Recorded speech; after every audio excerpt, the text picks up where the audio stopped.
All right, 3 o'clock, I'll go ahead and call the regular board meeting for Seneca Healthcare District Board to order. All right, roll call. In the room, we have Sherry Thrall, Ken Crandall, and myself. Joining us on Zoom, we have Rich Rydell. Shelley is on, but participating as a member of the public, which I assume means she will be absent for purposes of minutes, for purposes of votes. Okay, thank you. All right, let's go ahead and do the pledge of allegiance. I pledge allegiance to the flag of the United States of America and to the republic for which it stands, one nation, under God, indivisible, with liberty and justice for all. Thank you. All right, that brings us to number 2, modifications to or deletions from the agenda. I would like to request that we move number 15, closed session item, to occur just after number 4, public comment. Discussion, questions, concerns? No, but when do we elect the officers? I'm sorry, Rich, we can't hear you. That's better. We can hear you now. Okay, when do we elect officers? So I unfortunately didn't have a chance to review this agenda before it had to go out, and so it didn't get on there. So we're gonna do it when we do our committee assignments at the end of January, and then that way Shelley will also be able to participate. Okay? Okay. Okay, thank you. All right, so do I have a motion to approve the agenda with the modification of having closed session just after public comment? I move. Thank you, Sherry. Do I have a second? A second. Thank you, Ken. All in favor, Sherry? Yes. Ken? Aye. Rich? Aye. I'll vote aye. Thank you. All right, that moves us into public comment. Any members of the public in the room or online have anything they would like to say? I don't believe we had any comment submitted prior to the meeting. Any hands up, Brian? All right, we'll go ahead and move on then. So that will bring us into our closed session. Gonna be long. I don't think terribly long. You're welcome to wait either here or in his office either way. Okay. And you can stay on, have, Grant and Rich. Okay, Yep. and is the recording stopped? Yeah, it's not- Grant, Rich, and who? Got it. All right, thank you.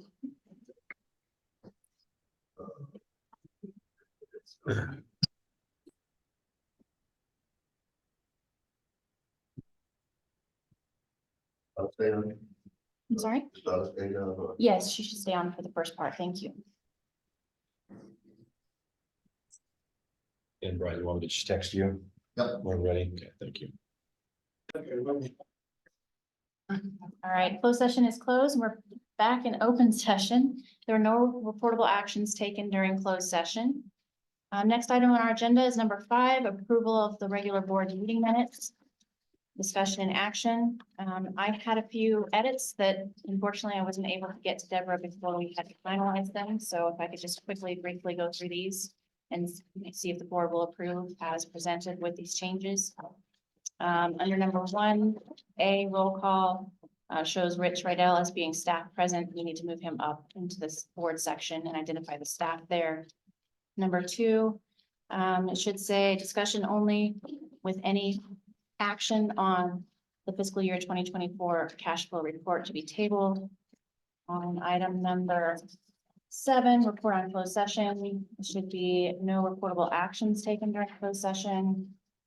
On number 11, A and B, the section A should read recommendation made for 3-year contract with a salary of $280 plus 40 days PTO annually. And the section where it talked about the proposed changes needs to get moved down to B and remove no action under B.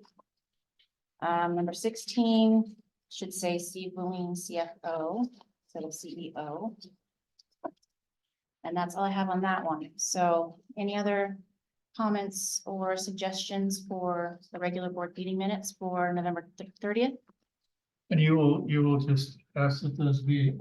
Yes, voting for approved the with those changes and changes, The please. changes. That we made. That way I don't have to bring it back next meeting. I move approval subject to your changes. Thank you. Do I have a second? Second. Thank you. All in favor, Ken? Hi, Okay, thank you. And Rich? Aye. Thank you. Okay, that takes us on to our other meeting minutes from our special board meeting. And I had a couple of minor ones there too. On number 5, Treasurer Rich Rydell, motion to approve fiscal year 2023 audit. Want to make sure that that's clear, that that's the audit that was approved, not the presentation. Number 9, again, no reportable actions taken in closed session. And then number 10, the third item, EMS status, needs to get stricken because that was not consideration for our board meeting. Any other comments or questions on that? All right, then I will accept a motion to approve those minutes subject to revision as noted. you know, Make a motion to approve? Do you not have it? I wasn't here. Oh, no, you were not here. I Good move point. approval. Thank you, Sherry. So moved. Thank you. All in favor, Sherry, Aye. Rich, Aye. and I'll vote aye. Sorry about that, Ken. Thank you. All right, that moves us on to number 7, medical staff report. Requesting board approval, medical staff appointments as approved at the medical staff meeting held December 12th, 2023. Any questions or comments on that? We have an additional appointment for Dr. Emerkin, reappointment for Dr. Magnuson, and Margaret Main, licensed clinical social worker. And it looks like that's all we have for this meeting. Do I have a motion to approve? Just out of curiosity, is Dr. Magnuson still actively practicing? Dr. Magnuson? I should tell you. I Yes, thought, I didn't know I thought who he he had is. retired. Yeah, no, I hadn't heard about yeah, it. he is, but he is still got quite a bit of what he's doing, but he still reads all of our 12 leading pages for us. So Okay. we're fortunate to have Good. him. Yep. Okay, do I have a motion to approve? Move. Thank you, Sherry. Do I have a second? Second. Thank you, Ken. All in favor, Rich, Aye. Ken? Aye. Sherry? Aye. And I'll vote aye. Okay, moving on to number 8, November 2023 revenue cycle performance and KPI R1 report. Steve? See that top. Down to me, because I tried to look at this and I was confused, so. I know nothing.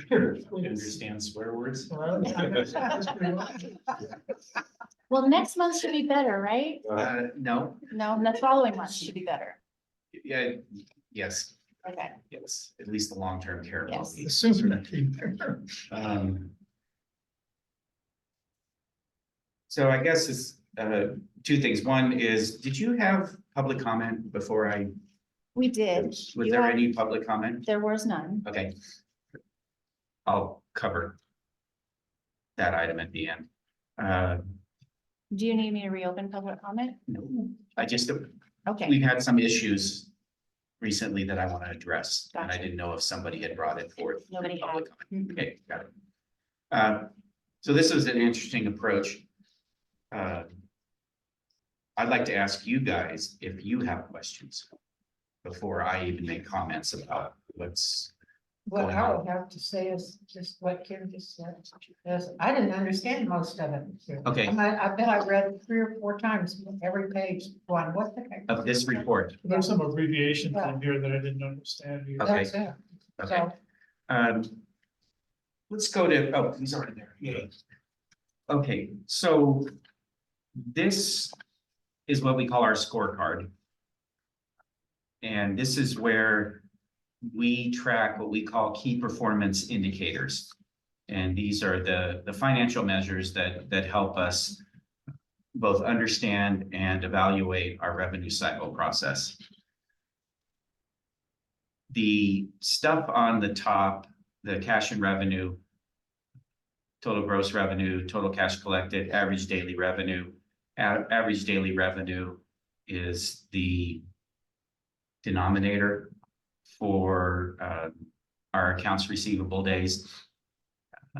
The numerator is total gross, average daily revenue is not the days. Help me think here. See why you don't understand it? So average daily revenue, yeah, that's right, I'm sorry. Average daily revenue is the denominator, so we take our total accounts receivable and let's see, they even have it. They actually don't even have it on this report. So our total accounts receivable are gross dollars divided by our average daily revenue. And what that does is it computes our days of AR. And that's down under the total AR line where it says days. And as you can see that Where? under the AR and aging section, Rich. Page 3. Days. Mhm. Total AR days. So like November of 23 would be 84.9. That is That's correct. correct. Got it. Oh, dang, I thought you had a question. And so what that represents, it represents two things. It represents the number of days of revenue that are outstanding in accounts receivable. And it's also a way of saying how long it takes for us to convert our revenue into collections. So that's why the target here is something around 40 days, 40, 45 days, which is the best practices. And that's based upon contractual terms where Medicare will pay us within, on a clean claim, will pay us within 15 to 30 days. Medi-Cal will pay us within 30 days. Commercial insurance will pay us between 30 and 60 days. So that's the bulk of our revenue. That's 95% of our revenue. So as you can say, all those numbers are around 15 to 60 days. So that's kind of where we come up with our 40 to 45. There is some self-pay that's thrown in there. The concerning thing for us, obviously, is that if you look at that line of total AR days from August, which they're just doing 4 months here. If you go back, we started with Cerner, and this is only Cerner AR. This is not some of the Evident AR that we were making, which is very minimal third party. It's mostly private pay, patient pay stuff. So you can see that our AR has gone from 55.8 in August to now 84.9. And that's a bad, unacceptable trend for us. How much of that is skilled? Say that again. How much of that is skilled? None. Skilled nursing? None. Done. This scorecard is just all hospital and clinic Okay, thank you. because they're pulling it out of the Cerner system. The long-term care, there's a separate slide at the back. Long-term care is spilled out of our AmeriCare solution. So basically what's happening is that we're collecting 75% of our normal AR. So each month this is growing. The troubling thing for us is that our initial collection rate was fairly high. We actually were quite pleased and surprised that it came in at about 75% of normal collections. Concern. With Cerner, yes, I'm sorry, with Cerner. But since then, we haven't made any improvement. And a lot of it has very specific explanations. Our physical therapist, we had a problem with his credentialing with Medicare. We had to go through the process of re-credentialing him. So we were unable to bill, we've been unable to bill for him since, well, all 100% of the Cerner, 100% of his revenue in Cerner, but 2 months, April and May, in Evident as well. We finally got him credentialed. There was an issue with how to bill for him. Frankly, Medicare doesn't recognize physical therapists as a specialty.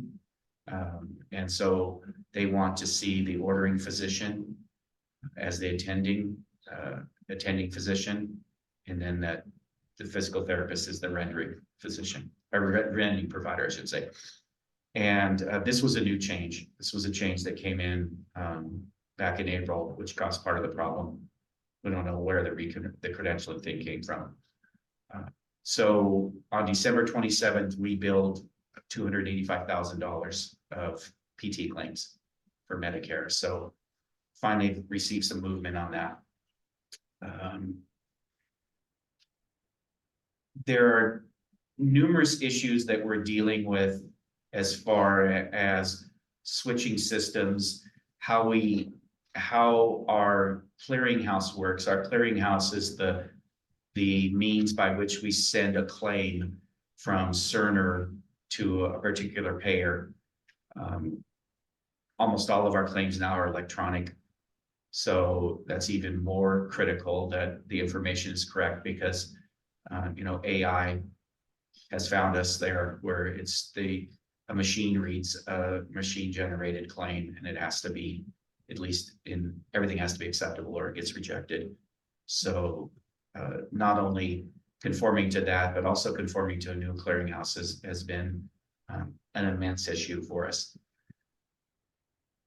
So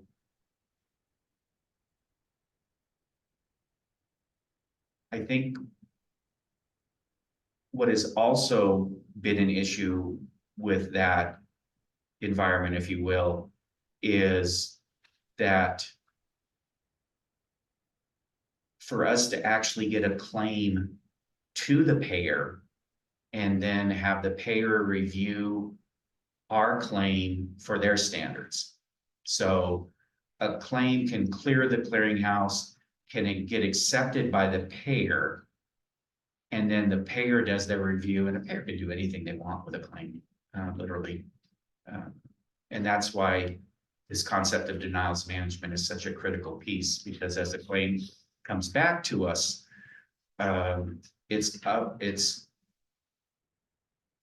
incumbent, I guess, upon us to understand what that rejection represents and how we fix it, both for that particular claim and then whether there's a systemic issue with what needs to happen. What we're finding as we start getting these kind of claims, and I think Shelley asked the question about, what's a good denial percentage? And we said, well, 5%, ours is 20. And so we are seeing these issues of submitting claims in a different system, Cerner, going through a different clearinghouse. And then also, as we are getting claims to the payers, we're finding issues with the Cerner building. Specifically, Cerner is driven off of what's called rules. And it's a fabulous concept. If the idea is, if you set everything up on the front end and you build it right, then, again, AI, theoretically, you can send it through with very minimal human interaction. But if that build is not done correctly, then it's going to send out an invalid claim. And we're seeing that in some of the rules that we had directed Cerner to build, such as adding certain codes that the payers want to see, or the way that Medi-Cal wants to see a secondary claim, or whatever it might be. And some of those things weren't built.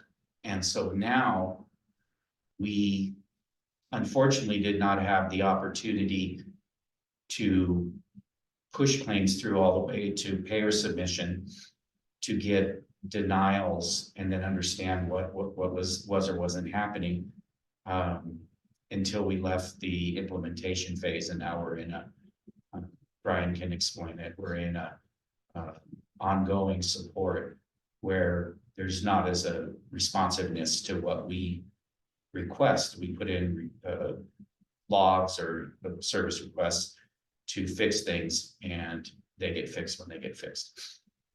The other thing that can happen with Cerner is their system breaks, is that these rules will not, as they love to say, fire. They don't fire when they're supposed to. And then you have to call Cerner and say, hey, it's not doing what we built and what we said we do.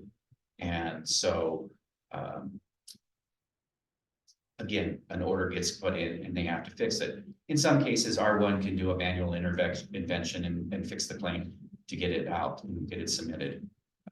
But it's just gonna keep repeating itself. It's either gonna deny or, Until it gets a final fix. yes, the final fix is make the thing works, what it's Right. supposed to do kind of thing. So this is the environment that we're working in.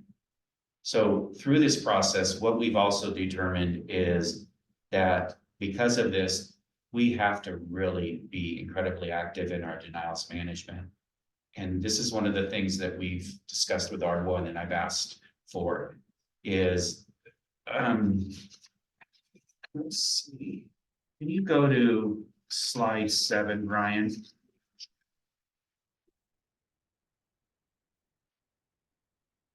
Yep. So this is a summary of the denials by category and by dollars.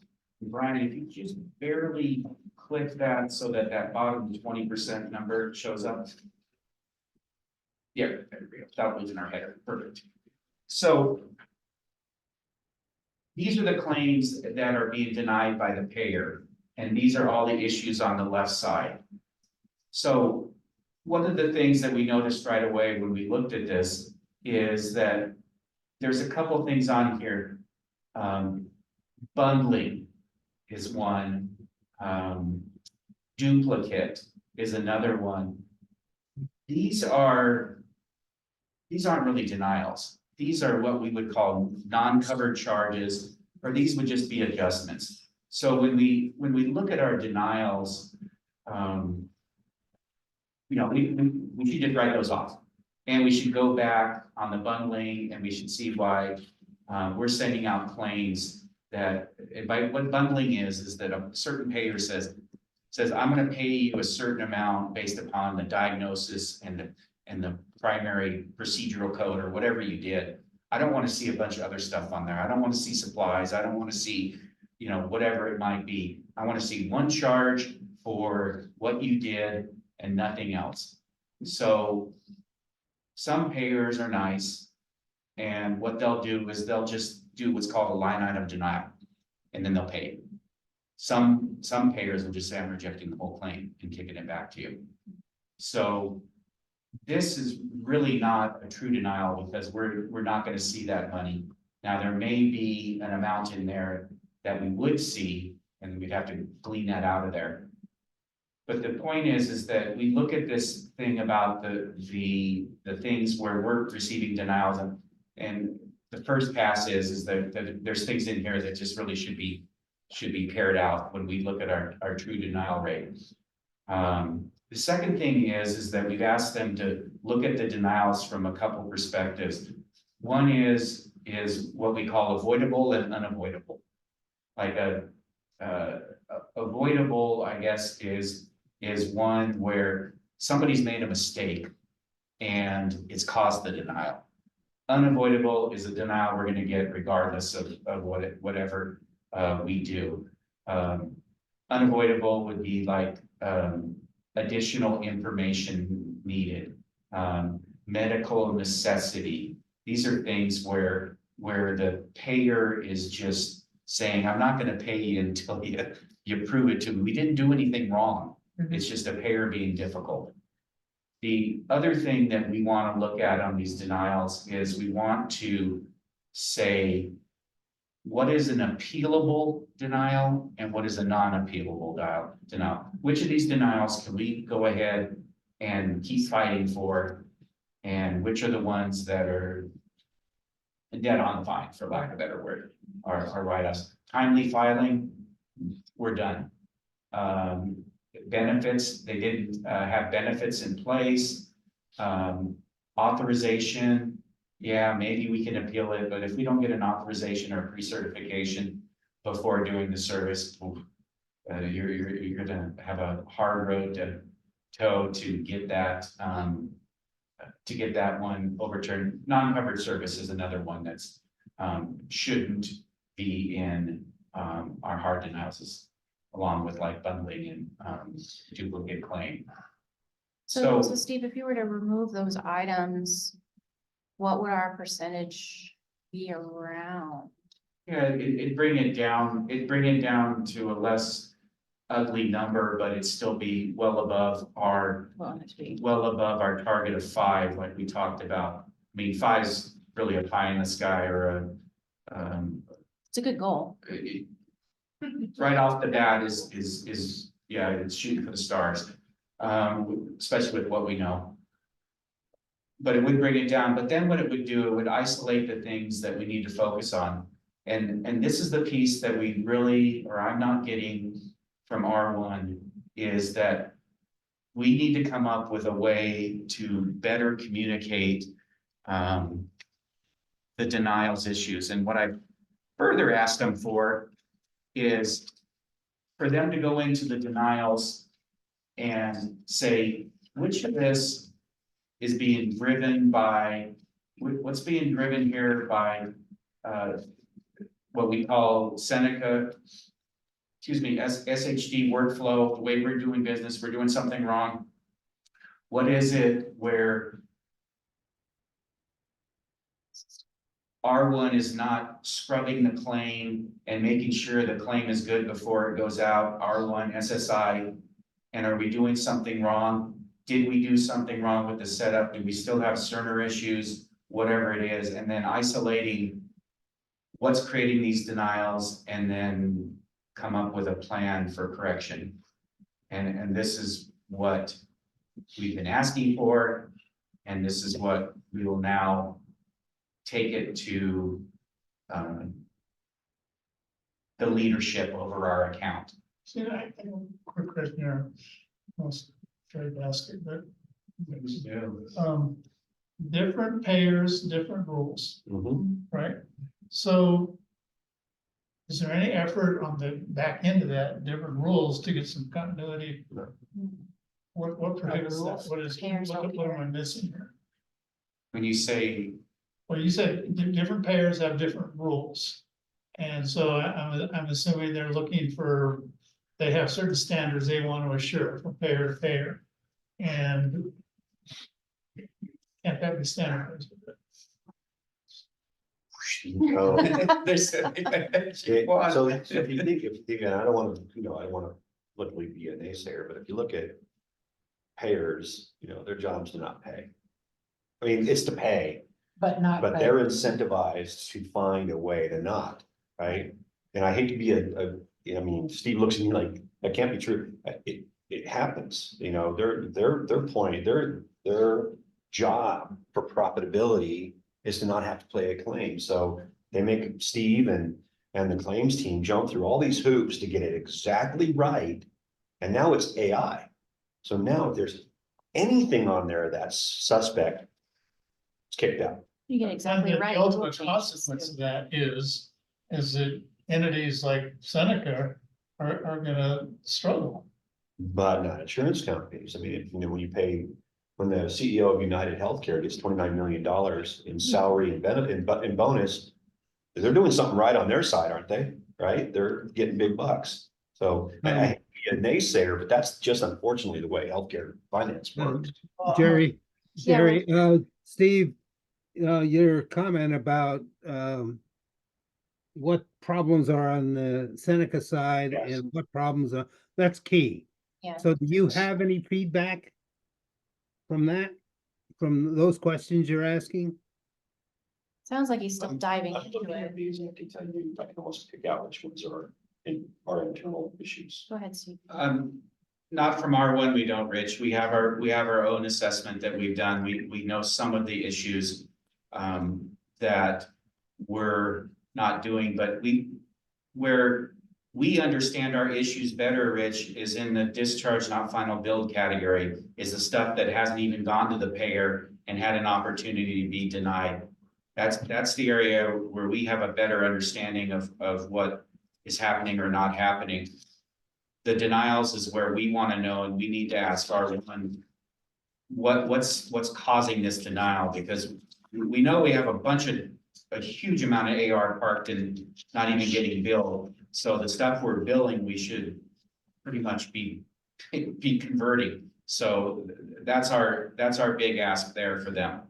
Are you happy with RI? R1. R1. R1, One, sorry. well, I'll say this. We would be having a much more unpleasant conversation if we didn't have them during the implementation. They were amazing. They were responsive. They worked with us as a partner. They fought for us. Just did it, kind of everything we could ask of them. We've seen a change in that since we've gone into the live environment. And we had they kind of transition you from, you go live and you have this like short-term team that helps you to get up and running. And then they turn you loose to the long-term operations thing. The short-term team really let us down, and I've shared that with them. And so now I'm asking the operation team to step up. And Is there anything that the board should do to help you? not at this time. They'll get to it, Rich. And that doesn't mean like, we'll get to it when we get around to it, but they'll get to it. It's always frustrating when you have to push so hard. I mean, holy cow, I mean, I almost, lost my mind with Cerner, screaming and yelling, literally. I mean, to get their attention and to try and get their collaboration. And we're nowhere near there with R1, but it's just a shame that we have to do that.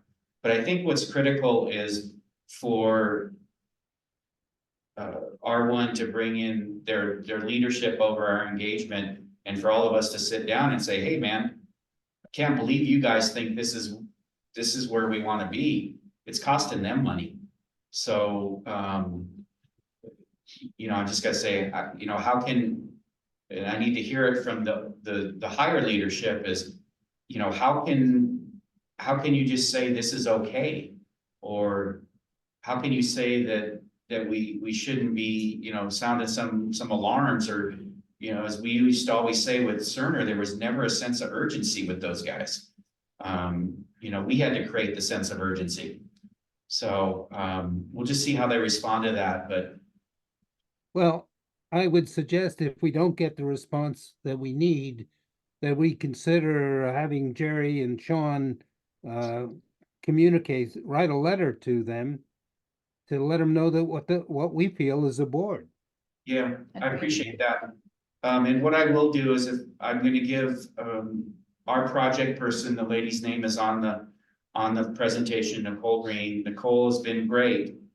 She's been the one that's jumped in, but I think it's almost kind of a S&P situation where they're a little too thin, but that's the thing we need to find out.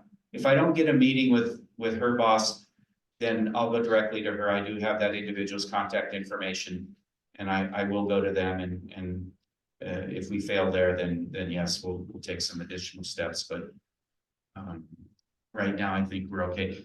I wanted to talk a little more about Ken's comment about the standardization of payers versus the customization or uniqueness.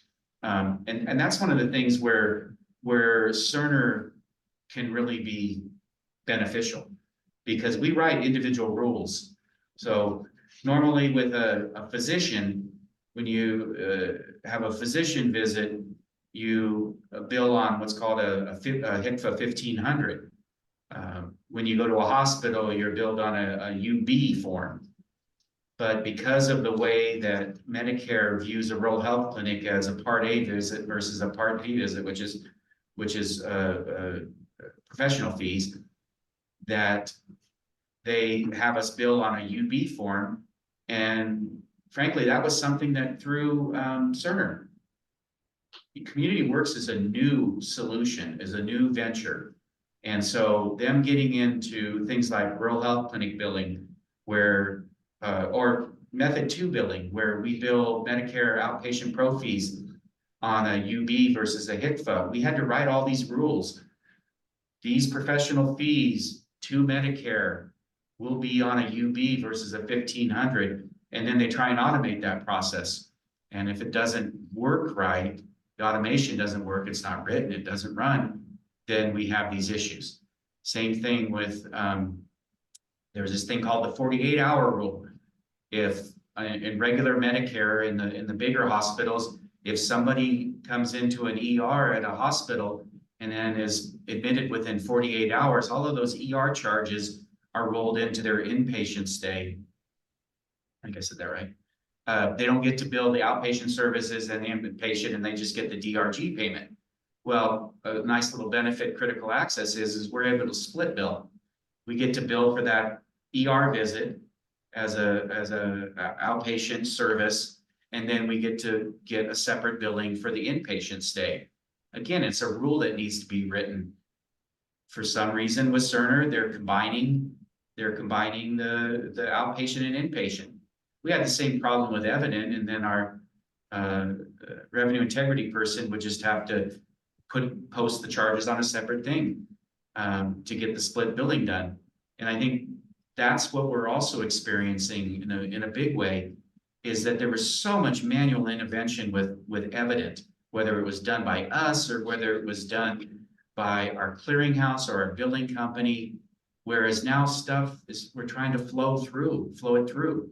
And if there is one shining thing, is that our clean claim rate is hovering around 75%, which is very good. So again, though, clean claim doesn't mean it's getting paid. They can still deny certain things, but it means that it's at least clearing all the edits of the of our clearance. Yeah, I guess that's right. Redundant, but right. Clearing our the edits of our clearinghouse. So we don't control our own edits. That's what I put up here, just so you can kind of understand what's going on. The claim edits are rules are in the domain. So Okay. like if you can see this rule, this is affecting Clovis. Yeah, I was gonna say. Seneca. So if this rule, if somebody's asking for this rule to get changed, It'll affect it'll everyone. affect us as well. Yeah. We have our own specific rules, but then there are shared rules like this. But for some of these shared rules, if there are issues with it, if we can get everyone coalesced around changing it, then it should get prioritized higher, right? And It fix it should, for yes. everyone. Yes, and I think some of what Steve's saying, when rules don't get fired correctly, Mhm. think of it as, flowing down the funnel. Yeah, If a rule hits it and makes a change, and then it diverts it away from the rule that we have put in play. yeah. That's why I think some of the rules not firing are happening. And this is something that Sarah Lynn and stuff, we've gone through these rules to look at our rules. The sequence of the rules is still Yeah, a secret to us, but making sure that the rules that we want to play and what the eventual outcome we want on the bottom of the claim. This is where Steve was talking about. A certain insurance company wants this value to be 80 when the criteria meets for this.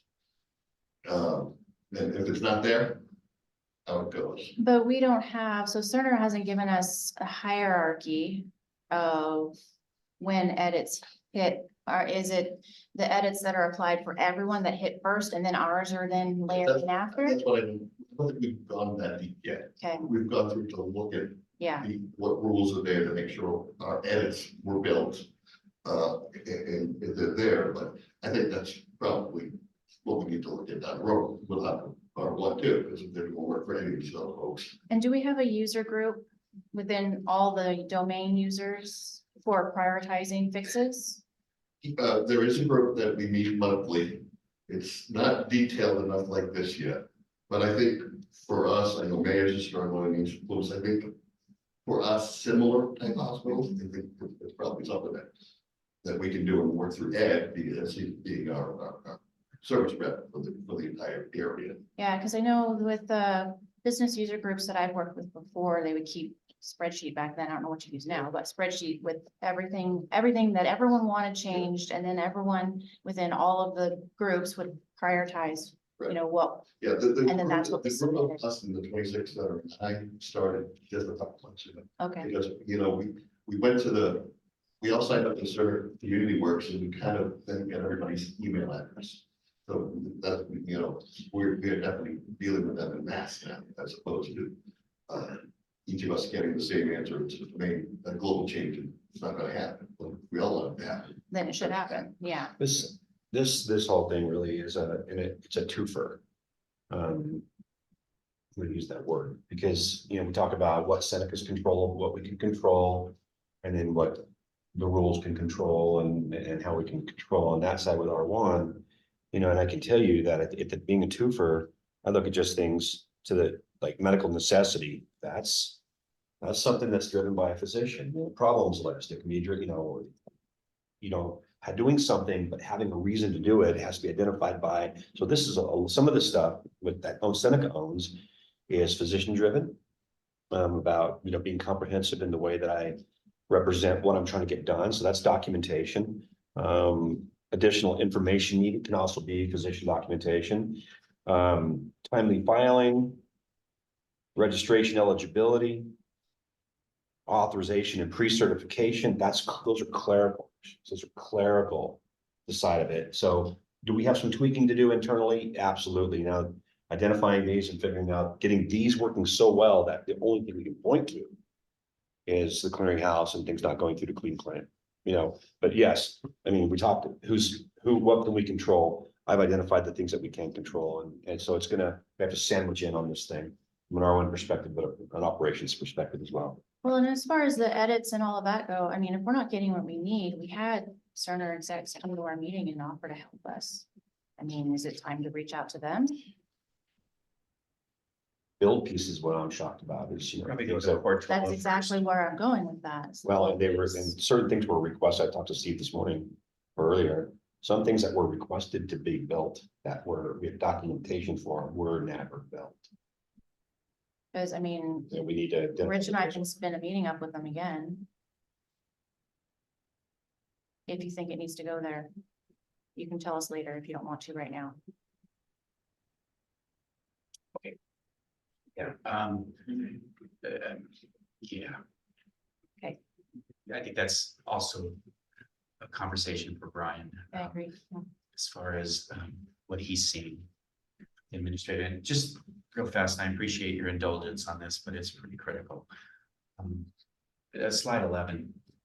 And this is one where, and speaking to the user groups, yesterday I had a call with the CFOs, my fellow CFOs from Portola, Fall River Mills, and tourists. Portola has been live, they went live a few months before us. Fall River Mills went live in September, I believe, and I think Fall Tourist may have just gone live. And so we will be spinning up our own little group. We'll have a CFO group. We're looking to have a QIP group, because I think that what I heard from the call yesterday is that the medical records people are struggling with having to get the data for various reporting. I know Charlene Sarah, team director, specifically asked for some customized reports for her HCAP reporting, but others are really struggling with that. But this is one thing that came up yesterday, which blew my mind. So what this represent, or the way that Cerner kind of works, and this, I'm not knee deep in it, so I can't represent it too well, is that there's things called work queues. And so when something needs to happen, or a claim or an account is moving along the line, it'll fall into someone's work queue. And when we were talking yesterday on the phone, the folks at one of the hospital said, we were never told about work queues. And they just had a gazillion accounts sitting in there worth Oh, wow. an equal amount of money. And we're aware of the work queues. But I think what has happened here is this is R1's report of saying, hey, we've done this whatever with a claim or an account. And we've sent it to a work queue and here's the areas, and I'm really gonna ask R1 to provide us a better education on what this means here. And whose work queue it should fall in, because if it's not really specifically assigned, it kind of falls into one bucket and somebody gets it, and we've had people say, I don't even know why I'm getting this thing. So I think a little bit of education by them so that we can, and this will be a thing where the identification of things that are Seneca issues is the things that then we can respond to.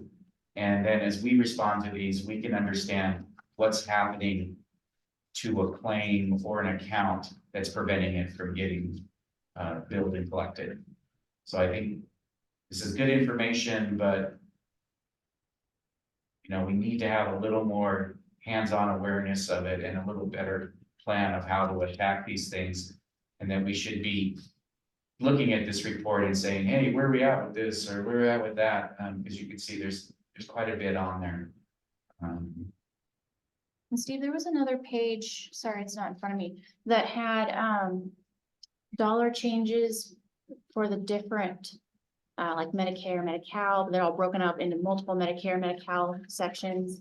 And it looked like there was a big shift around all of that from last month to, or sorry, October to November.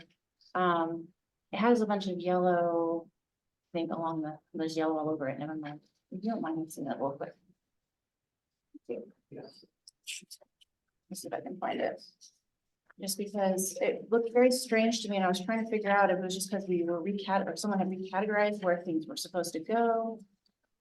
Oh, never mind, it was red, not yellow. I think it's the accounts receivable section on page 9. So if I'm looking up into, huge dollar shifts in and out from the different categories as a month variance, and I just thought that was odd, but maybe it's not odd.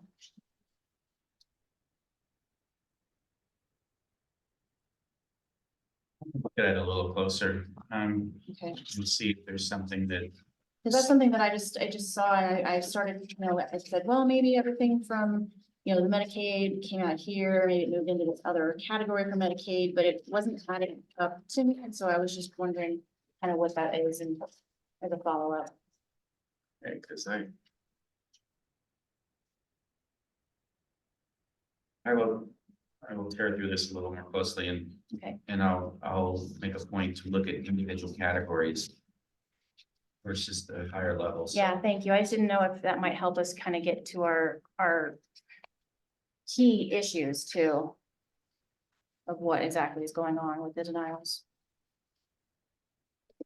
Because what this says in short is that our AR went up 213, the red, there $214,000.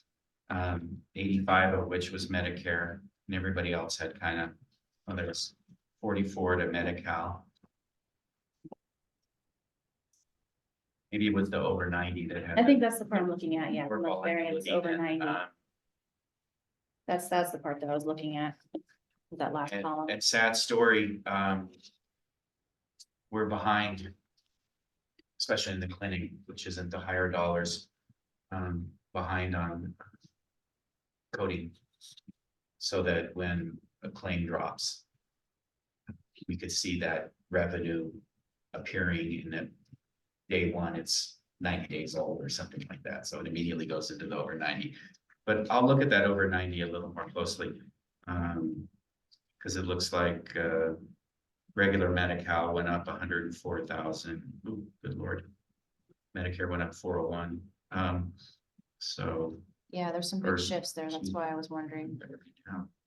And then as far as R1, we have our new contract with them to help us with the coding. Have they started that work yet? They've done the majority of the prep work. They're nothing if they're not thorough. So they took the entire month of December to create process procedures, training staff, And now we're just getting everyone all their user access. Plan is to give them accounts starting next week in a staggered, where we'll give them 25%, 50, 75, and then 100%, 500 a month. So by the end of Make sure February, the process is good. excuse me, the end of January, it'll be going 100%, and that, that's gonna tell us so much. How many staff will they have assigned, do you know? 4 to 6. And a couple supervisors. So we can't, that can't happen soon enough. Yeah. So that's gonna be a big piece, not only to get claims out, but to help us better understand, because, it's forest through the trees kind of thing a little bit, but, yeah. Well, thanks for all your hard work trying to delve into all this. Well, you're welcome. But it's what we have to do, unfortunately. So, again, speaking with some of the peers, some of our peer hospitals, we're doing better, but that just doesn't make, we're doing much better. Doesn't make our performance anywhere acceptable. I mean, we still have an expectation. There's no reason we can't be where we want to be. Maybe 6 months, 7 months is hopeful, or, high bar, but we put so much work into it. That's the frustrating part, how much work we put into it, but to see that steady climb is pretty frustrating. Good news is we're finally getting some traction on long-term care. Actually received $126,000 payment this week. California Health and Wellness is pretty well set. We finally appear to have sorted things out with all the other payers, and are now submitting, and there's a small report in there, that we're submitting test claims to see if they go through.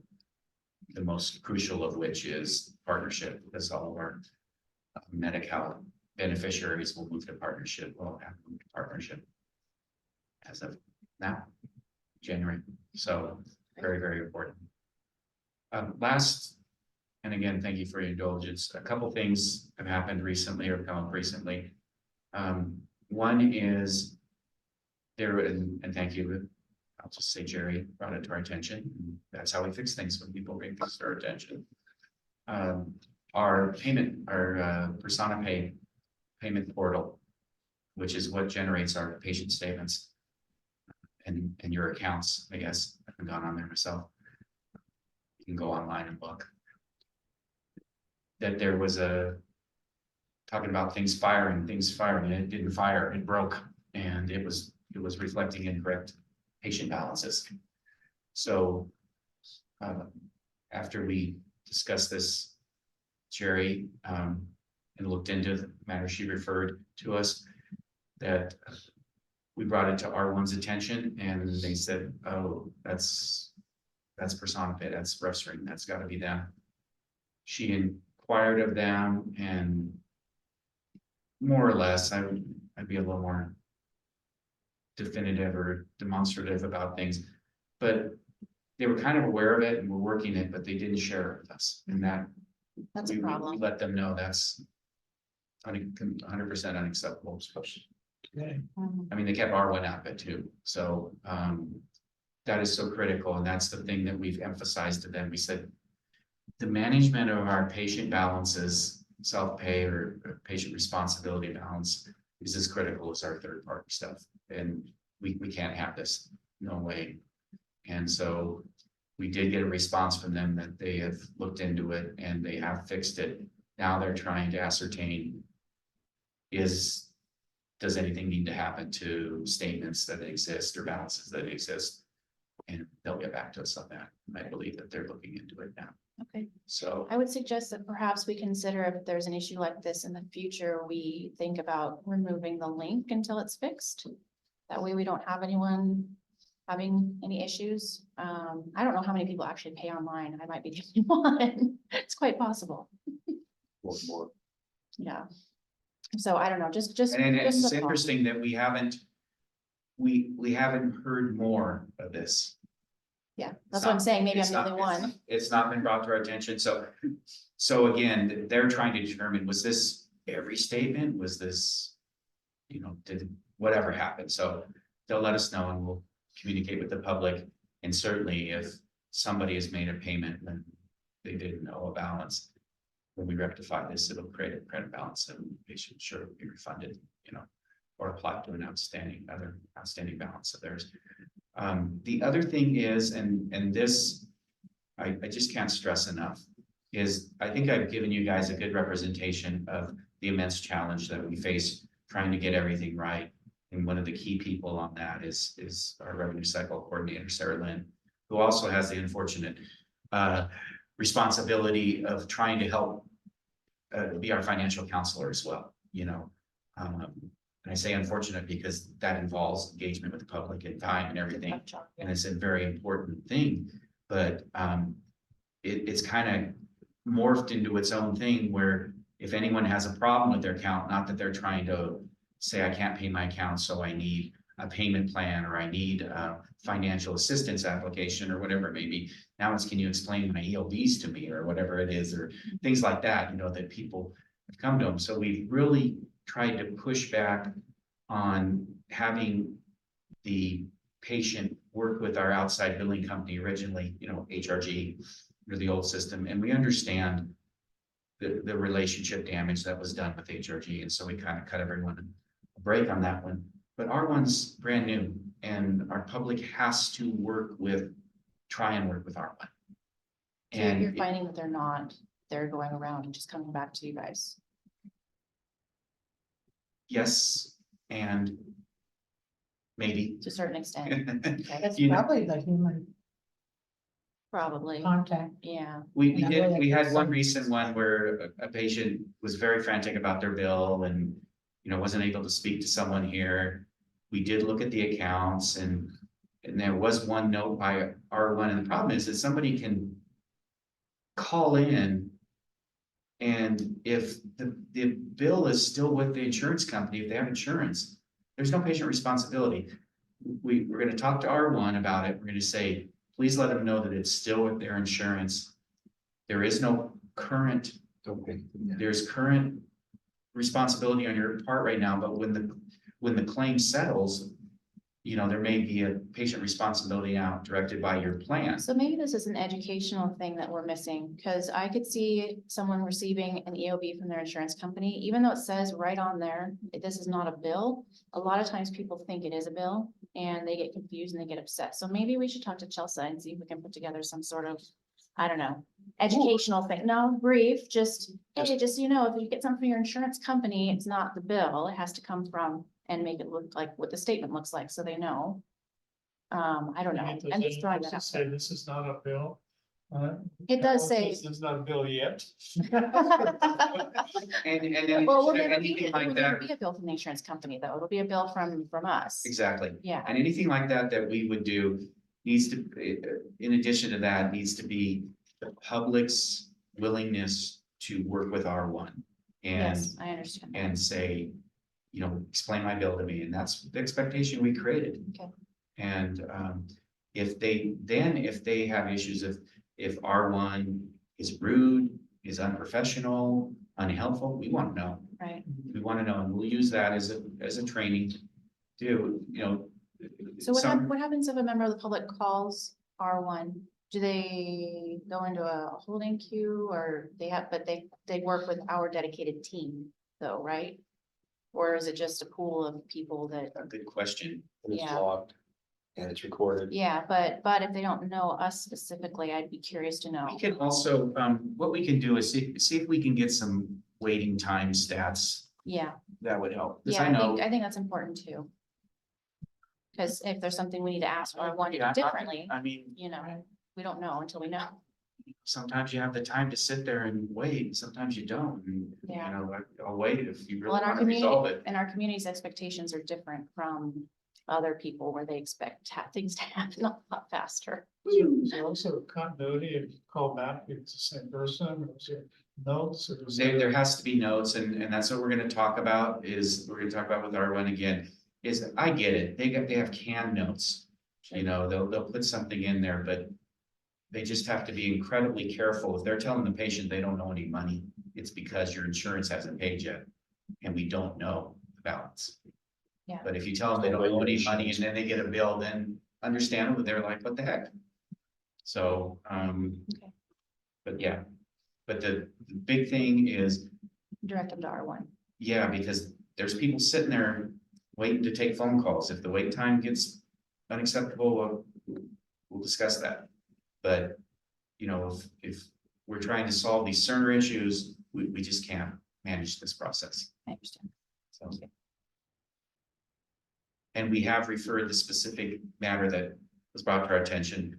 We've sent it back to R1 and we told them what's happening and we directed them to contact the patient. Perfect. R1 does not do proactive outbound calls. They just send statements and that they will only do outbound calls if there is a patient concern, complaint, or an issue. And that's fine with us. I think, mean, yeah, nobody I think answers that's the phone. So, what do you mean? Thank you, Steve. I listen to voicemail, but don't always answer my. Sounds familiar. All right, that's kind of it. So, Anyone else have questions for Steve? Anybody? and again, thank you for the time, 5 o'clock. Sun went down on me. Thank you, Steve. All right. I don't think we don't have an action for this, do we, Steve? No, Okay. no, June, end of month meeting. Okay, I have some questions. thank you. All right, so next up, we have item number 9, Assembly Bill 1882, Chapter 584, Statutes of 2022. Discussion regarding public notice letter by Linda McCurdy, Director of Plant Operations and Safety. And I had to look up this code. Like, why? I read her letter and was kind of like, I don't think she's telling us anything we don't already know. you know? Yeah, but now they're saying we have to post about it everywhere. Right. And it's like, we know, our community voted to That's why we're build a paying new out for money. hospital. Yes. So is this just informational? And we're gonna send this letter to the Board of Supervisors, the labor unions, the Board of Directors of the Special District, the department, the local Office of Emergency Services, the Office of Emergency Services, and the Medical Operational Area Coordinator? Is that where this letter's gonna go? That's the intent? Pretty much. I gotta figure it. Notification of our current status, and so it'll go out, so It's the annual thing now. we apparently. cover, and it'll also be posted internally. And then we have some special language that has to get put up on the walls. Are we gonna do that as a piece of paper or a poster or And that's, yeah, A plaque. a plaque? everything's in a shadow box, so we're letting Linda determine how she wants to put it up there. We do have a standard now for posting stuff on the wall. Mhm. We'll follow the standard. She'll get it up there. She'll comply. All right, thank you. So I guess we don't need to do anything with that. We'll just move on. Okay, number 10, new critical access hospital report. Donna, are you still with us? I am, Hanging in there, thank you. of course. All righty. Okay, harvest plan, all, all of the trees on the site have been removed, per the harvest plan. We ended up we were hoping to, maintain 5 of the trees actually at 1.6 of the trees in the grassy area east of the building. But ended up needing to take an additional 3. So we have 2 remaining in that grassy area east of the building, kind of a, it's nice to have some remains on the site from the forested area before. So that's a nice feature. We did get the letter from BSK indicating their observations during that work, and that's all been provided to Bolt and will be incorporated in documentation moving forward. The only remaining action on this, we've got, actually, there's a couple things there of the last 3 trees that had to be removed. I think we still have 3 stumps. Sean, were those removed? Yeah, they're extracted. They're waiting to be removed. Okay. So we have 3 stumps that are going, going to be removed by the LTO. And then the other thing here is, I got notification from Sierra Timber Services that starting in March, they'll have to do some monitoring, for the watershed, under the CAL FIRE, approval until we can get the SWIP, the Stormwater Pollution Prevention Plan, in place and kind of switch it over to that. So we'll have maybe a month and a half of needing to track, the STS will be tracking observation of any runoff for that month until we can get that switch. So I'll keep this on here for those last two items, just the final, getting those last 3 stumps removed and this monitoring by STS. And then we can drop it off. The tracking document, that is. Wildwood easement, we did get the initial review from Penn Fire, and they have approved the site with some deferred items for that they want to take another look at on other documentation, but they have provided us the information that the form that we needed for HCI. We're going to keep this item open a little bit longer. Want to make sure that we're that we're keeping the easement available until all our T's are crossed and I's are dotted, and then potentially revisiting the need for this easement at a later date. So I'll keep this on here as a just tickler for making sure that we address it in the future as to whether this easement is still needed on that southeast corner of the new site. Any questions on that? Sounds good, Donna. Okay. Financing.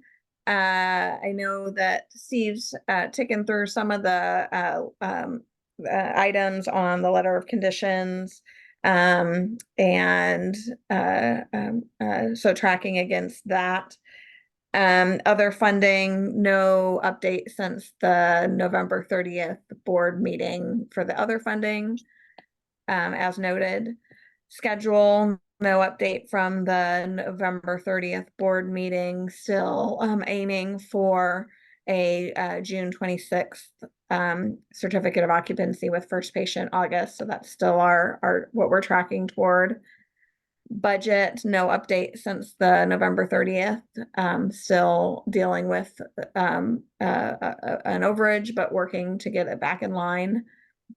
Design, as stated previously, Penn Fire completed the review for the site. We do have some revisions into the county for the site package, and we're waiting. So that is still, we don't have approval on the revisions for the site package. So the design team's working diligently to get that buttoned up so that we have full site approval as soon as possible. There is the resubmittal for the building shell and core resulted in some, so they resubmitted in middle of November, and we are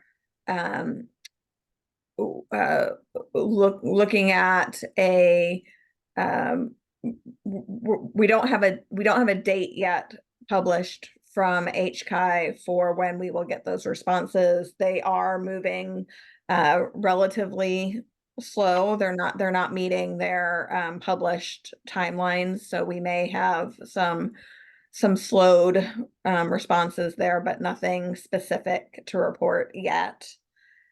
Interiors, we're looking at an initial response for that design for that increment 3 package to be responded to by end of February.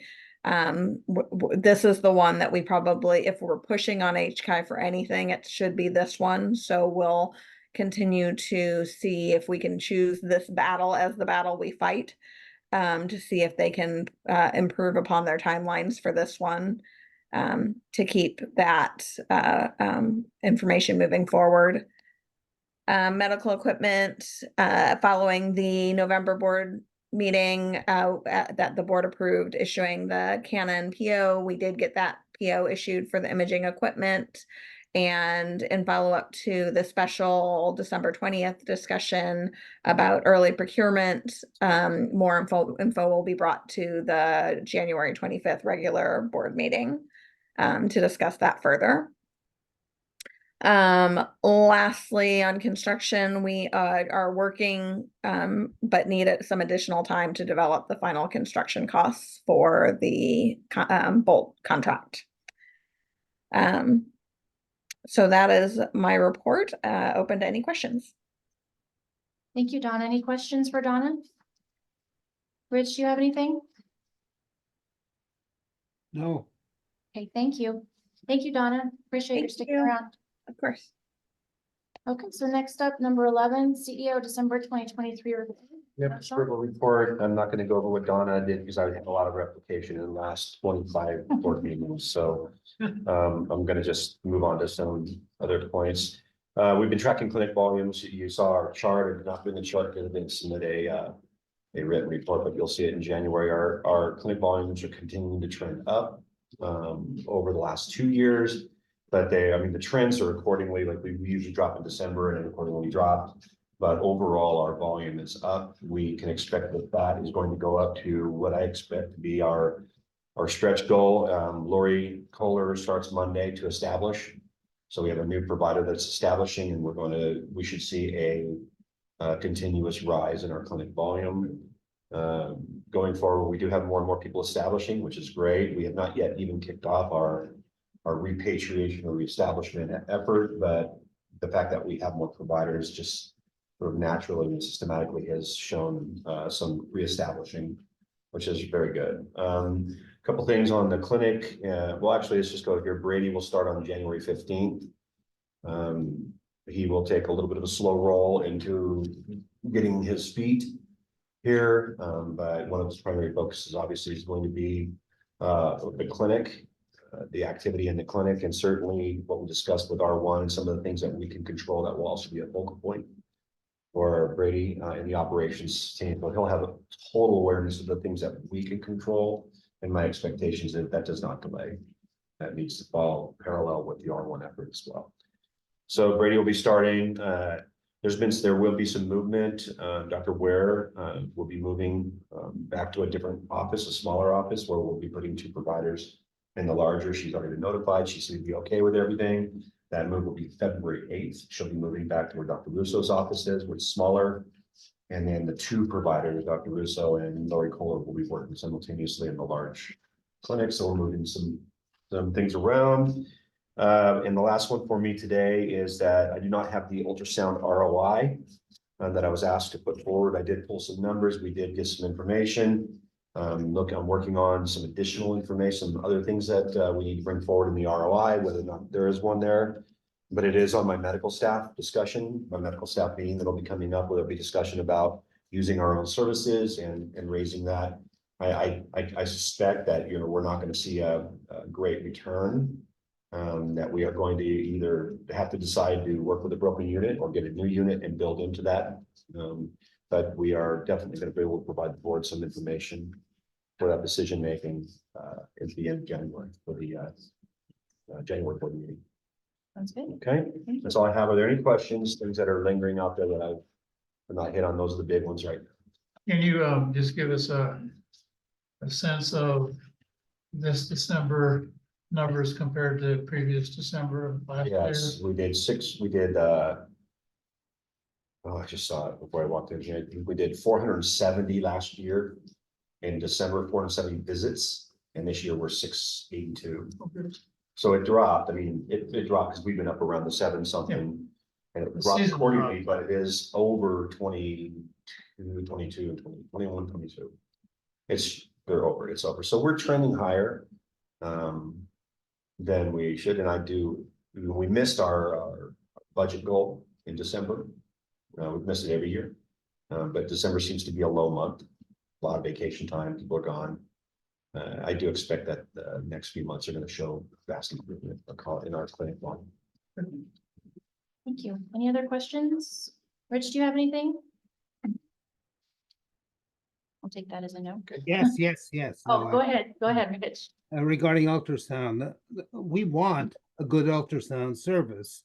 So I would assume your discussion at the medical staff meeting would be to promote the service and get them to buy into having their patients have the service here as long as we have good equipment. Is that Yes, right? Yes.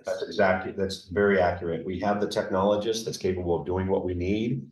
We will have the device, and therefore we need to, as a group, as the providers, we need to build into that service line. Okay, thank you. You bet.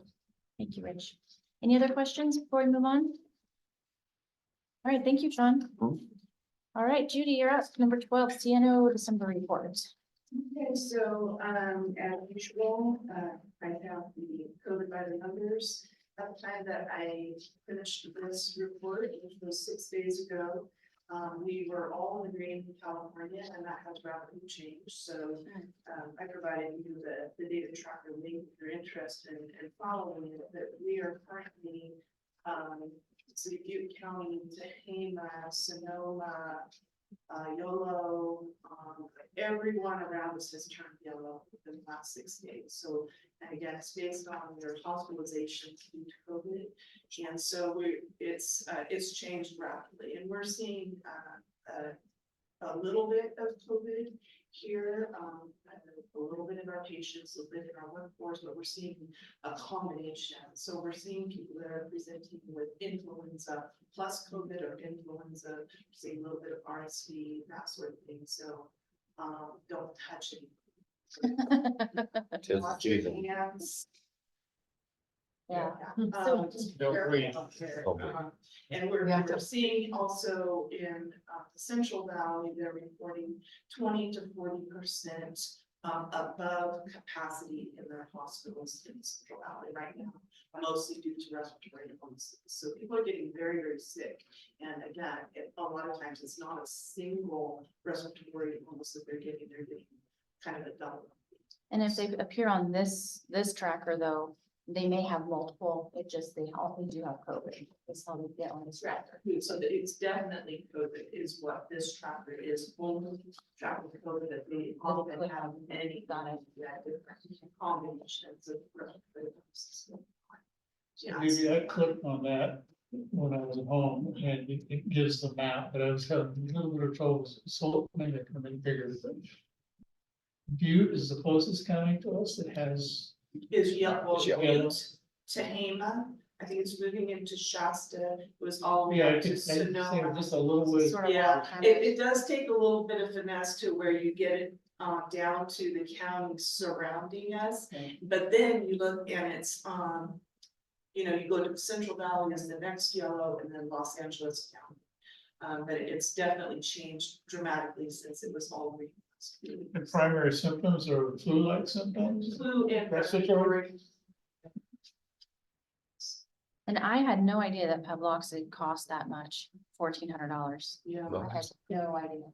Yeah, so, yeah, I just put in a little. That was very word interesting that to me. was, yeah, about the therapeutic agents you for pulled that. COVID-19. So, we don't have any treatment therapeutic in our formulary. We have to send them to the pharmacy to get a prescription. That's correct. It's cost prohibitive for us to carry these at the rate that they're being utilized. We still have a few doses of the US government provided Paxlovid still on hand. And so there will be no cost to anyone until we use all of those up. Once we use them up, it is considered an outpatient therapy. So if someone came into the ER and the physician felt it was appropriate, they would write a prescription and they would have to get that filled. And then the pharmacist would have to. Do we know if our pharmacy has enough of the therapeutic if we have an outbreak?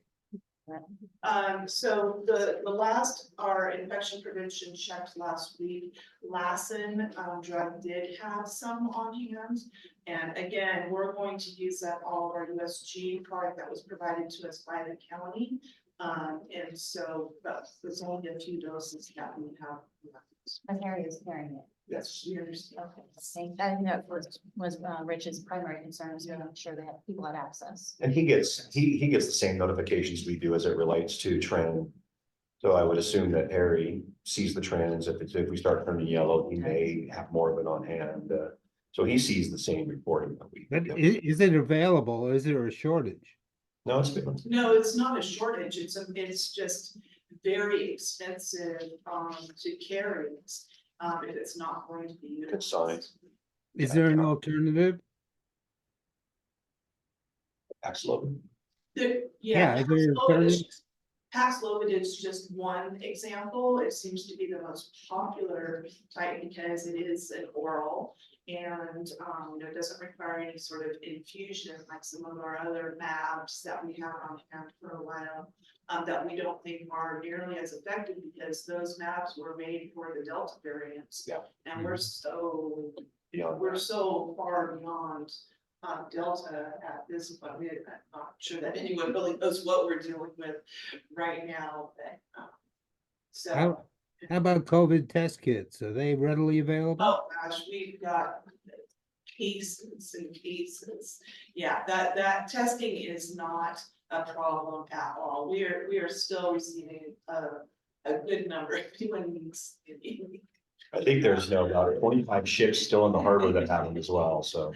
Yeah, but testing is not an issue at all. And some of it though is us having to be vigilant that you got a respiratory problem, we're going to test you and rule that out first and foremost, because it kind of slipped away for a little bit over the summer, but now we're back in respiratory viral season. And so we're doing a great deal of testing. So do we have a surplus of tests, do you think? And how much time does it take for them to update? If just off the top, if you know. I don't actually know. I'm just wondering if we might consider distributing them to community members if we think we have an excess amount, just so people can test at home. I don't know if that's something to think of, but I'll check out. Is it expiration date on it? that's what I, that's what they're worried. Yeah. Usually what we run out of is the actual fluid that you use, because some people will do more than the 6 drops that are required. The reagent. So, any other questions on any of the respiratory viral? We've already touched on the medical equipment then. I'm working with Dave Monday on the pro. We know what you're talking about. Okay. The equipment. That purchase ready. Our plan is to send the other analyzer television to the auxiliary for our wish list this spring. He thinks that's fine. And then Royce and I still have a few unanswered questions with Stryker on the things before we move forward with that purchase. And then we'll bring you more information at the next meeting at the end of January. Workforce concerns, we did have on-site interviews with a CLS manager candidate this morning. We have one more candidate who would like to interview for going farther. But so far we have received 5 or 6 viable applicants. That's right. It has been more of a good fit. Is what we're looking at. So, Any of them from, I don't know, places where there's lots of snow? They were used to it? Oh darn. So I was actually kind of glad that it had snowed so that this person coming up from Southern California could see that we're serious that we live in the mountains. Yeah. And so it's kind of, But it doesn't seem very serious right now compared to last Yeah, but year. the job comes with a free set of boot cleats, so There you go. gators. Just make sure they come when the snow is fresh and pretty. Yeah. And Not soft. that brown stuff that you see on highway. And we did hire a very delightful woman last week. He's starting his graduation next week. And he will be oriented to long-term, to acute, and to clinic. So utilizing that. His name is Hallelujah. So I know previously you guys had asked for, when we hired new people, that maybe you wanted to do a walk-on from the board of directors. So if you're still interested, I can forward you these contact information. RN recruitment is almost kind of surpassing physician recruitment in my book right now. But hopefully we're weathering the storm pretty well. It's been a rough month, and we have required mandatory overtime from all of the students recently. We're just trying to break up the shifts, 4 hours, 6 hours, to make it a little bit more manageable since all of this. And that would include our CNO. I just want to mention the board on shifts. Thank you. I still know how to be a nurse. Don't know how to document it that well, sir, but I know how to be a nurse. So, Leads to Steve's discussion. No, I'm just kidding. and the regulatory updates, we've had a regulatory surveys in the last few months. We anticipated that to some degree because we know that they don't like to come off Highway 32 and they come out of the Chico office. And so, but we do have one survey remaining, and that's our lab survey that will be happening on January 16th. And if I could say our long-term care, the ones that came up unannounced, was probably one of the finest surveys we've ever had. In fact, they commented that if they had a new surveyor with them, and she made mention that she's spoiled because this was the survey went so well. That they even commented how well it went. Yeah, and they had just, it was her first on-site survey, and she said, boy, Seneca sure set the bar high. So And, good work, so everybody. we're Yes, great very work. happy about that. So, and that's all I have, unless you have any questions for me. Anyone have any questions for Judy? Nope. Thank you all. Thank you. Rich, anything? Thanks for all your. All right, well, moving on, and then I guess IT report number 13, Brian. I found this very interesting. We talked about this a few months ago, we were going to have to deal with Italy and how we were struggling with them with equipment running. It was kind of an interesting finding as we dug through what the old contract was. Was definitely, we were paying for a lot more black and white than we ever used, and we were undersized for color, which we keep on getting monthly overages on. And basically, the equipment is the big printers, which are the core printers for the hospital, fiscal, and the one in the nurse station and one in administration are our biggest problems to keep running. So when we started working, before I started here, we started working with Caltronic. We put a couple printers in for the sort of conversion that we have to replace. It's been a very different relationship with Caltronic. Their proposal is swapping out the rest of the Xerox fleet that we have, the Xerox scanners that are at all the check-in stations and fiscal and all the areas to scan things into Cerner. In kind of the net charge would have been similar if we were able to extricate ourselves from the lease on Xerox. But Kristen have worked with legal. The service side, we can terminate. The lease with TIA Cref is kind of rock solid the way it was signed. So what And we have how much longer on the contract? that was take us into late August, September. So what Caltronics had offered us is covering Buy it out. the buyout, stretching it over the term of their lease. So the net number with the overages that we're dealing is kind of a net neutral number for us. It's unfortunate we can't get out of that contract lease. But we had, Chris and I had worked with them to do 3 times a year review of usage to kind of, we can massage the contract as we go along. There is a yearly option for us to extricate ourselves from the lease, so it's not, we're not tied into the 60 months forever. And there's some options for us to buy out at the end. You know, if we get to the 60 months and the purchaser can find, then we just start looking at service and keep confident. We got some hard numbers built in so that we know when the new building comes in, we have to add devices, what that would cost us. The goal for us is to reduce usage Yeah. over time. There should be less need to print.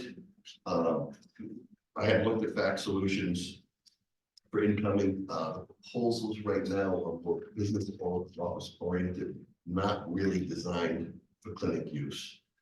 They'd be fine for Sean and Steve and everybody, just, you know, from your PC to send faxes out and to receive a fax. But in the clinic, we can't depend on email notification, kind of prescription refills and actually they come out. So we're still working on what's the best outcome for incoming faxes. Most of our outgoing faxes now are Cerner, go out of Kansas City, so we have reduced our line usage that way. But we want to reduce our line usage incoming and prevent busy signals and things when we're trying to do. We did run into an issue a couple months ago where Harry wasn't able to send renewals to us because the fax machine went crazy in a couple of the clinics. So, you know, it is unfortunately like beepers used to be. Healthcare is the last place to survive. I think fax machines, but we can't set up like a fax server that then routes it to where it needs to go. That's our goal. Okay. But right now, the notification is an email, and then you have to grab, and that's not gonna work. Right. Looking for one coming in. And the solutions now are cost per page if you have to do a manual fax out. And we have to do that still. Yeah. For requests. So the solutions that have been presented to me aren't the right solutions for us yet. Okay, But we're getting it. fair enough. We don't have that currently. But we're working. We want on it. to. Yes. And the HP equipment does give us some more leverage on looking at a site-based solution. I don't think a cloud-based solution is really going to work for us just because I haven't found one that's gonna work for me yet. Those cloud ones are easy. They're business off a small person where you're working on a machine, but there's still a lot of manual faxing going on. And the cost per device, you know, it's become, the costs seem nice. And then I started saying, well, it's $15 a device. So that's for clinics, acute, that's $15 a month. It's not adding up, and it doesn't make any sense for us right now when we have those manual box lines that are costing us less than $15 a month. So we're definitely gonna go that way, but the goal is to get really the scanners is where we're struggling a lot. But there are some big projects going on that Kristen is doing to get all our invoices scanned in that affects Janelle and what they do with multi-view, and then, you know, try to get rid of the second floor eventually and get that stuff into Nice. certain availability. So that's kind of our goal right now. Okay, so basically what you're planned to do is to move over to using Caltronics Yeah. and have them buy out our current contract, and then we pay them back over the That's right. 60 months.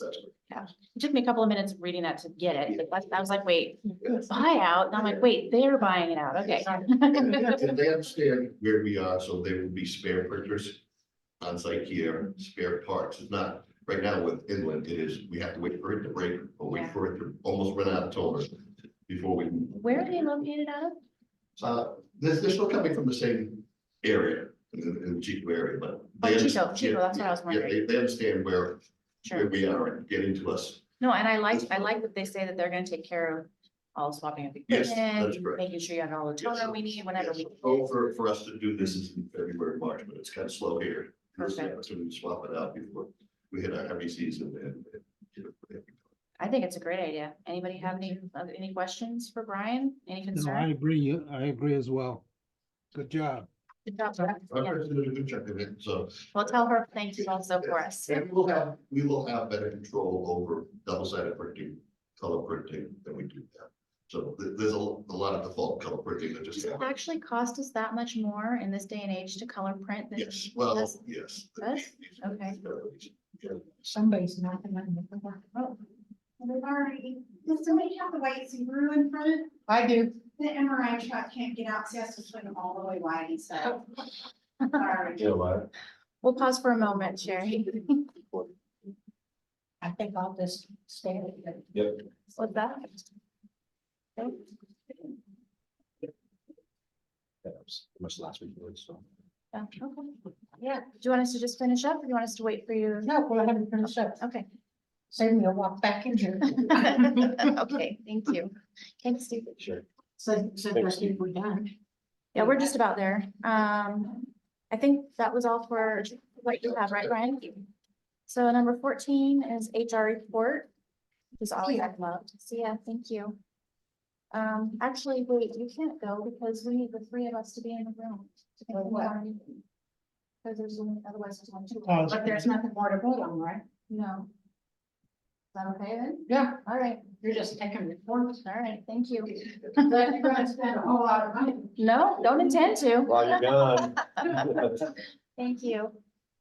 All right, so I, as always, enjoyed her HR report, and I liked a little part of the holiday party and our employee of the year, Bonnie. Amazing. Yeah, open positions. I was gonna ask, it keeps occurring to me and I keep forgetting to about whether we want, I know our positions aren't staffed, but I feel like they should be, our open positions should be included on this, just because when people look and see, oh, this is what they have available. Maybe a dog sees this and goes, oh, they don't need any dogs, but if we list on there that we do, then maybe they might inquire.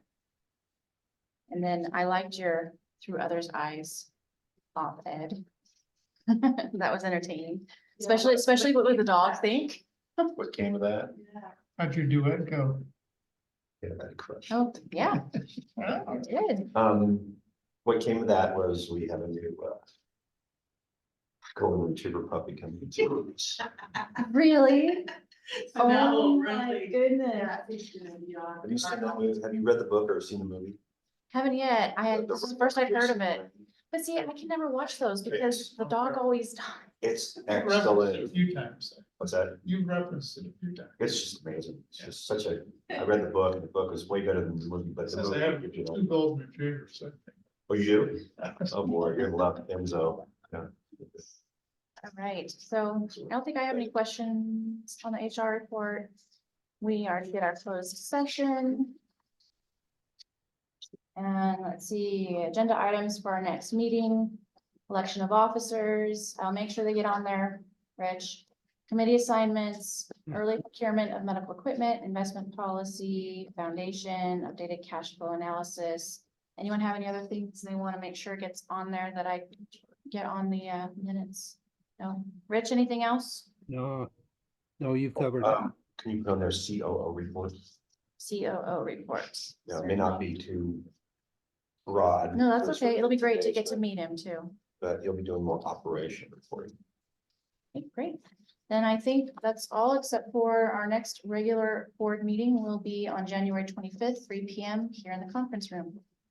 Meeting adjourned. Thank you. Okay, thank you. Thank you. Thank you. Wow. Thanks for hanging out too.